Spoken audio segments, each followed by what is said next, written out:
থেকে আমরা বাড়ি ঘর ছাদ ঢালাই কাজ চলতেছে, বাড়ি ভর্তি লেবার 40-50 জন খাওয়ান টাউন চলতেছে, তারা খাইতেছে, আত্মীয় স্বজন বাড়ি ভর্তি। এমন সময় রণবীর দেবনাথ আর হ্যার বাবার নাম প্রদীপ দেবনাথ, তারা 3 গাড়ি ফুলাফাইন লইয়া আয়া আমার বাড়ির সামনে ফায়ারিং শুরু করছে। তখন তো আর জল নাই, কী হয়েছে বাইরেছি। হ্যাঁ কইতাছে সন্ধ্যা 6টার মধ্যে রণবীর দেবনাথ, সন্ধ্যা 6টার মধ্যে হ্যাঁ 12 লক্ষ টাকা দিতাম, আর নাইলে আমরা বাঁচতে পারতাম না। এই কথা কয়ে এসে না তখন অপরাধ কিতা কে লিগে 12 লক্ষ টাকা দিতাম। তখন হ্যাঁ কইতেছে, কারণ আমার ছেলে, হ্যাঁ কইতেছে আমার ছেলে সরকারি কন্ট্রাক্টর, মেয়ে কাস্টম অফিসার, এটিও আমার অপরাধ।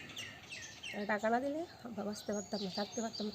ভয়ে আমরা বাড়ি গোছেরা সবাই গেছি, 7 দিন বাইরে বাইরে কাটাইছি। 20 তারিখ আইসি পরে আবার আয়া ফায়ারিং করছে, আর করছে পরে তো নিরুপায়, বাঁচতেইব থাকতেইব, আর কী করুন পথ পাই না। তখন সোনা গয়নারে দিয়া আমার স্বামীরে দিয়া পাঠাইছি, পাঠাইয়া গোল্ড লোন লইয়া হ্যাঁ 4 লাখ টাকা দিছি। তারপর রণবীর দেবনাথ একটা ছেলেরে পাঠাইছে পরিমল সরকার নামে, পাঠাইছে পরে হ্যাঁ টিভিএস শোরুমের সামনে টাকাটা আয়া লইয়া গেছে পরে দিয়ে তো ভাবছি যাই হোক তবু তো একটু থাকতে পারুম, বাঁচতে পারুম।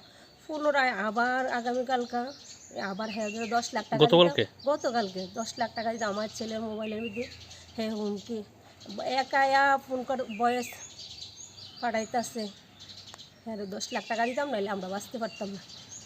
তো আমার এটুই করজোরে নিবেদন মাননীয় মুখ্যমন্ত্রীর কাছে, আমি যেমন ছেলে মেলে শান্তিতে বাঁচতে পারি, বাঁচার ব্যবস্থাটা যেন তাই করে থাকতে যেন আমরা পারি।